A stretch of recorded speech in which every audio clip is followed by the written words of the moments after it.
What's that?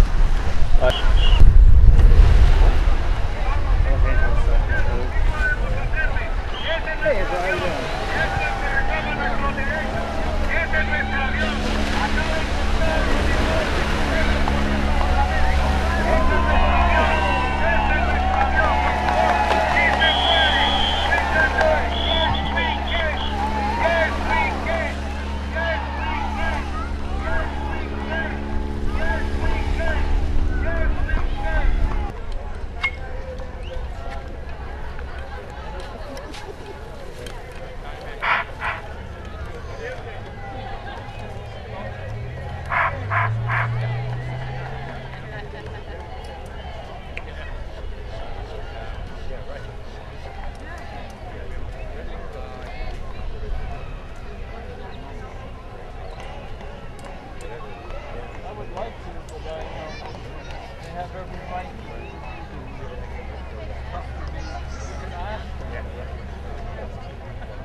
Yeah, I need to go.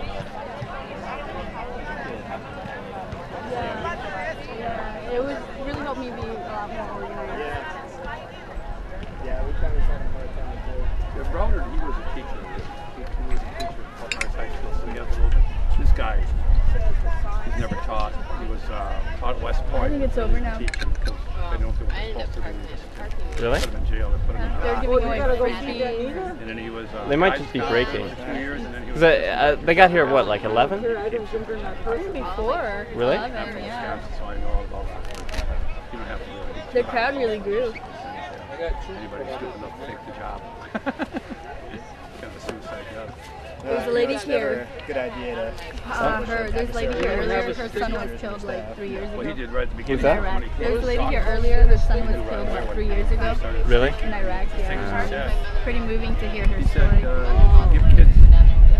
Well, first of all, Hey, kid I doesn't see you grade everywhere. school, you have to go. Nothing we Yeah. can do about it. Yeah. He was treated as if the teachers were failing the kids because of discipline problems. Been out here We since weren't 7 failing. We a.m. were failing the credit denial system, which is in Collier County, was because they didn't attend school. And then he said, we want no kids fail. Yeah.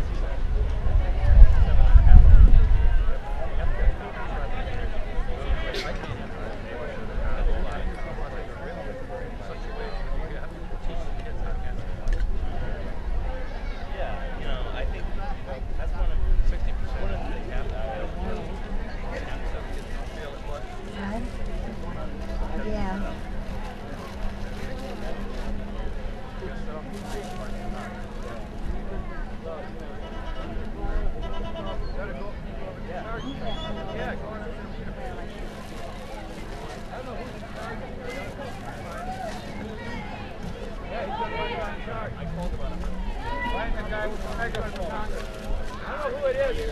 Ask Cynthia, lady in the white shirt. Ask her. Who's in charge of the argument? He's running for Congress. The guy with the blue shirt on. I wanted him to meet the head of the union. I'm out of this way.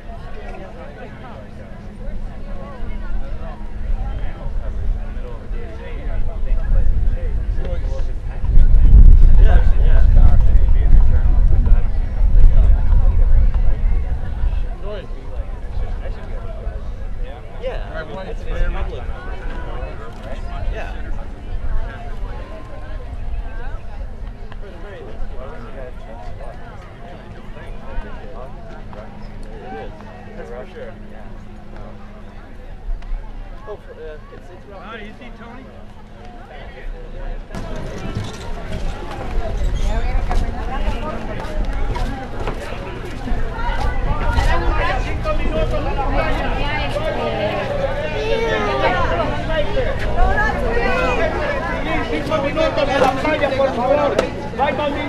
please. Go there, please. I'm Jeff George. I'm running for Congress here in this district. Yeah. How's everything going today?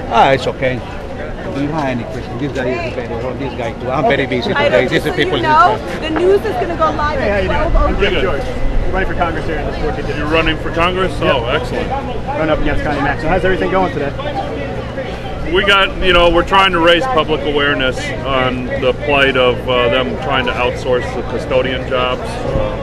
We feel if the superintendent gets a start on this, then he's going to start outsourcing all the support services, and it's important that these people maintain their jobs, because if we want safe, secure schools, we need to know who's around our children. I come from a long background. My father retired from the school district. I work for the school district. Sorry, what's your name? My name is Scott McNichol. Nice to meet you, Scott. I'm a welder for the school district. How long have you been working for the district? About 6.5 years now. I've got two brothers that work there. My one brother's been there about 25 years. My other brother's been there for about 7. Right now, we don't make as much as the private sector, but we're all working for Florida retirement system. Right. That's what keeps the people there. If they take away the Florida retirement system, then all you have is a low-wage job. The low-wage job is going to create a revolving door. We don't need a revolving door around the children. We see that in so many industries already. Yeah. That's something I really don't need. And the main thing is, a company will come in. Okay, they'll lowball a bid for the first year. You get rid of all your people. You get rid of your equipment. The next thing they know, they raise the price. They raise the price. In a year or two, the next thing we know, they're going to be paying more money. And let alone, you don't have the control of the people, because they work for a contractor. They don't work for the school system. Yeah, that's one of the things that's really killing the workforce. I mean, it's killing business in this country. Is when you have organized labor, you have people who are there for a purpose. It's a difference between working for a school and working for 7-Eleven.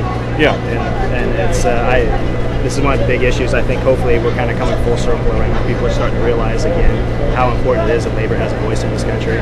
Yeah. It's important. Why? That we're protesting the fact of this. I'm on our negotiating team. We just settled the contract. We haven't ratified it yet.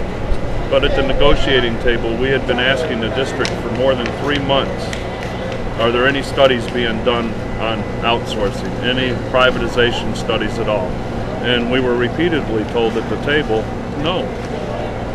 Not that we know of, nothing we know of, nothing we know of. Now all of a sudden, out of the blue, here comes this study when we put in a formal request for information. And it only went back a short amount of time, but now we've uncovered the fact that the superintendent's been dealing with this company since October.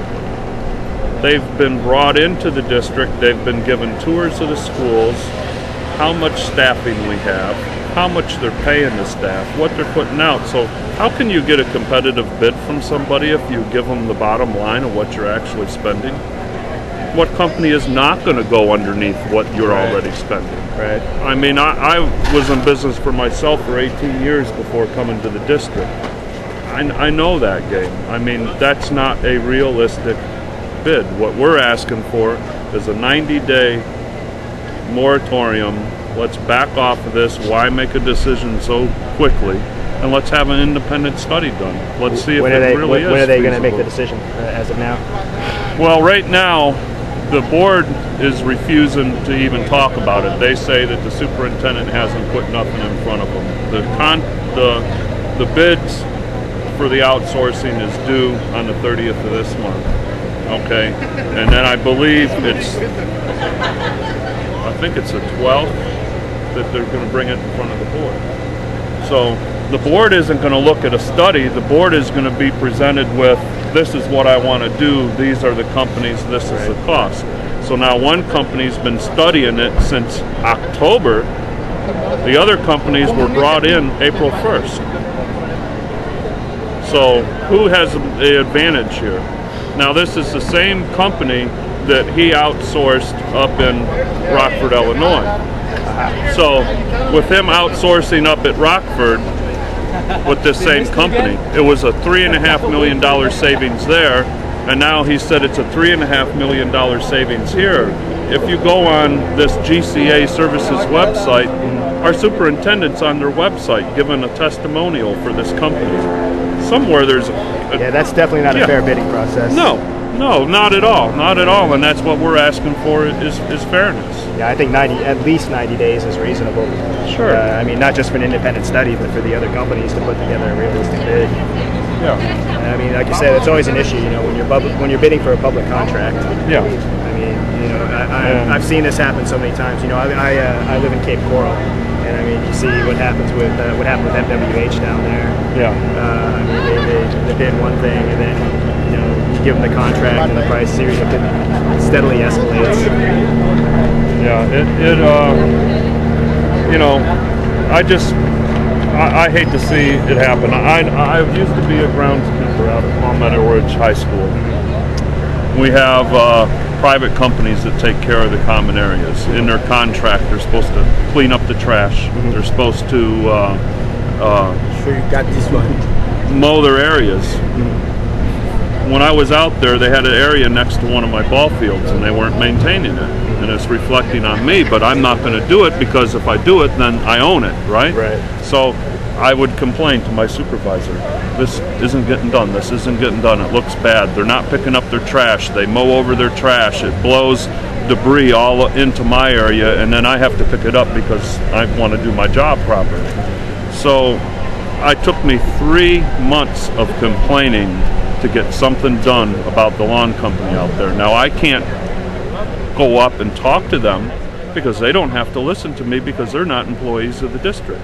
So they don't work together with you.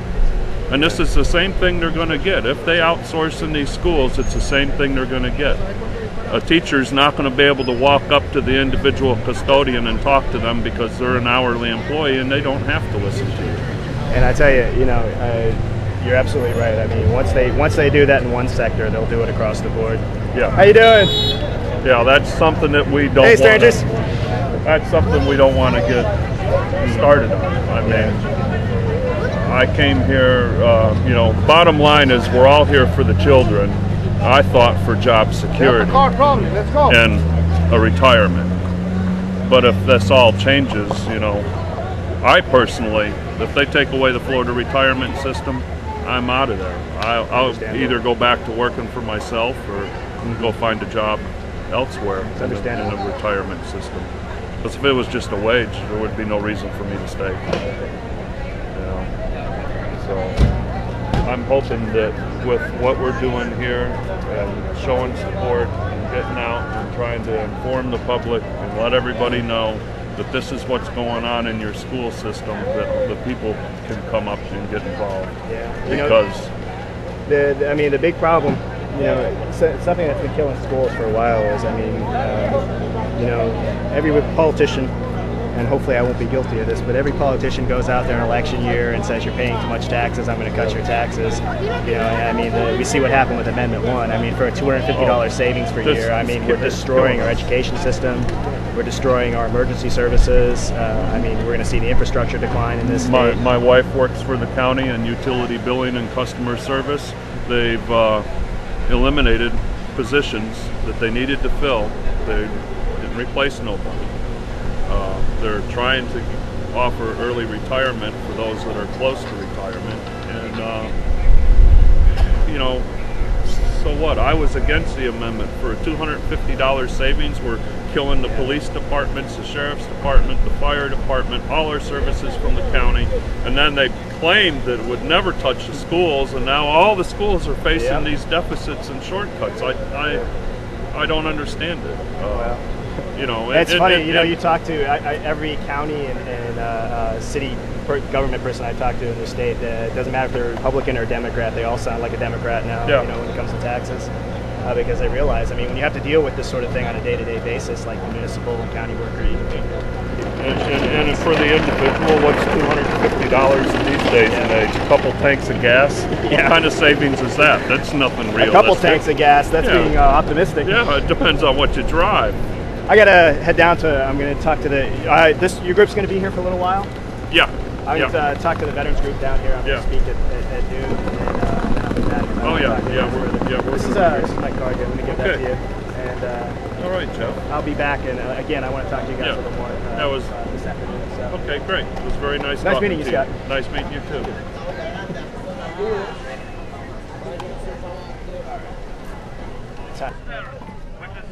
With their blood.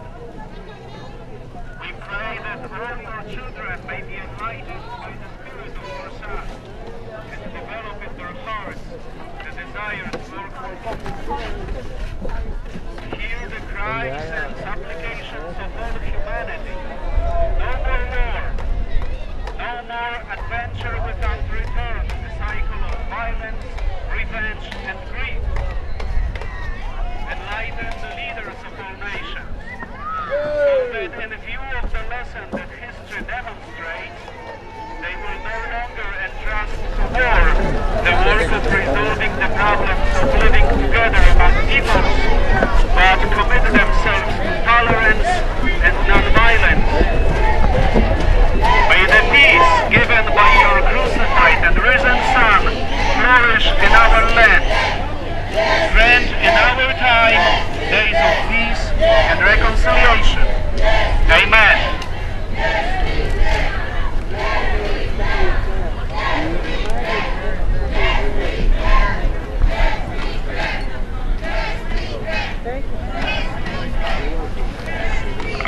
I'm going to begin reading the names and ages of all 4,081 American soldiers killed in Iraq since the beginning of this war in March 19, 2003.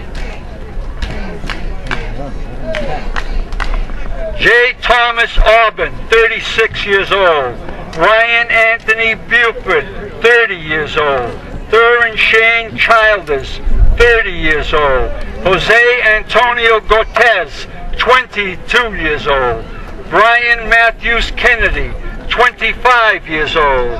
Kenan Denon Waters, 29 years old. Brandon Scott Tobler, 19 years old. Eric James Olinsky, 26 years old. Thomas Mellon Adams, 27. Jamal Arashid Anderson, 22. Edward John Anguilla, 24. George Edward Buggs, 31. Robert John Dowdy, 38. Ruben Estrella Soto, 18 years old. Howard Johnson II, 21. James Michael Katcher, 22. Johnny Valerio Mata, 35. Lori Ann Pisueti, 23. Christopher Scott Seaford, 27. Brandon Ulysses Sloan, 19 years old. Donald Ralph Waters, 33. Michael Edward Blitz, 31. Brian Rory Busing, 20. Tamario Demetrius Bucket, 21. Kamadan Ahan Chakaki, 22. Donald John Klein Jr., 21. David Keith Fribley, 26. Jose Angel Caribbean, 21. Jonathan Lee Gifford, 30. Jose Alonso Gonzalez, 20. Nicholas Michael Hudson, 22. Nolan Ryan Hutchinson, 19 years old. Philip Andrew Jordan, 42. Patrick Ray Nixon, 21. Frederick Eben Koknaki, Jr., 31. Brandon Cordis Reese, 23. Randall Kent Russacker, 21. Thomas Jonathan Sotcom, 22. Michael Jason Williams, 31. Gregory Paul Sanders, 19 years old. Thomas Allen Blair, 24. Evan Tyler James, 20. Bradley Stephen Portas, 28. Gregory Lewis Stone, 40. Michael Van Johnson, Jr., 25. Kevin Gerard Nav, 36. Francisco Abraham Martinez Flores, 21. Donald Childs May Jr., 31. Joseph Menusa, 33. Patrick Terrace O'Day, 20. Robert Marcus Rodriguez, 21. Jose Albert Soles del Sola, 20. Roderick Antonio Solomon, 32. Fernando Padilla Ramirez, 26. Michael Russell Cretan Weldon, 20. Michael Edward Curtin, 23. Diego Fernando Rinkoff, 19 years old. Eugene Williams, 24. James Wilford Crawley, 41. William Wayne White, 24. Aaron Joseph Contreras, 31. Michael Vernon Landlush, 23. Brian Daniel McGinnis, 23. Brandon Jacob Rowe, 20. William Andrew Jeffries, 39. Jacob Lee Butler, 24. Joseph Basil Maglione III, 22. James Francis Admonsky, 29. Matthew George Bull, 22. George Andrew Fernandez, 36. Eric Anders Halverson, 40. Scott Jamar, 32. Michael Francis Pedersen, 26. Eric Allen Smith, 41. Brian Edward Anderson, 26. Christian Daniel Guttner, 19 years old. Nathan Dennis White, 30. Wilbert Davis, 40. Edward Jason Korn, 31. Nino Dugny Lavadas, 23. Ryan Patrick Long, 21. Donald Samuel Oakes Jr., 20. Randall Scott Ron, 36. Russell Brian Ripto, 27. Todd James Robbins, 33. Chad Eric Bales, 21. Mark Asher Evan, 21. Eric Hernandez Silva, 22. Tristan Neil Atkin, 31. Wilfred DiRussell Billard, 20. Daniel Francis Cunningham Jr., 33. Devon DeMilo Jones, 19 years old. Paul Ray Smith, 33. Travis Allen Ford, 30. Bernard George Gooden, 22. Brian Michael McPhillips, 25. Don Ray Rios, 25. Benjamin Wilson Samus, 29. Steven Alexander Booker, 34. Larry Kenyatta Brown, 22. Edward Smith, 38. George Paul Huxley Jr., 19 years old. Kelly Stephen Prewitt, 24. Eric Bruce Das, 30. William Randolph Watkins III, 37. Lincoln Daniel Hollisid, 27. Jeffrey Joseph Kayla, 24. Anthony Scott Miller, 19 years old. George Arthur Mitchell Jr., 35. Andrew Julian Aviles, 18 years old. Jose Martin Antonio Medella, 21. Scott Douglas Sata, 29. Henry Levin Brown, 22. John Winston Marshall, 50. Jason Michael Meyer, 23. Robert Anthony Steva, 36.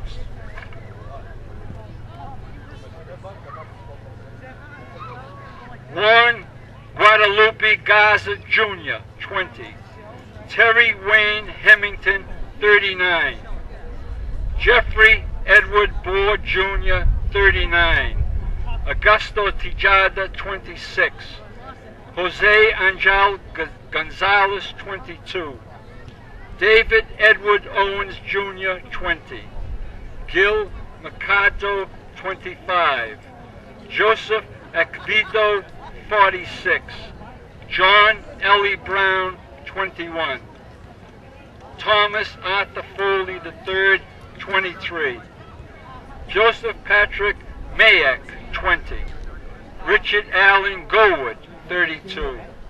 Armando Ariel Gonzalez, 25. Jason David Melio, 20. John Travis Rivero, 23.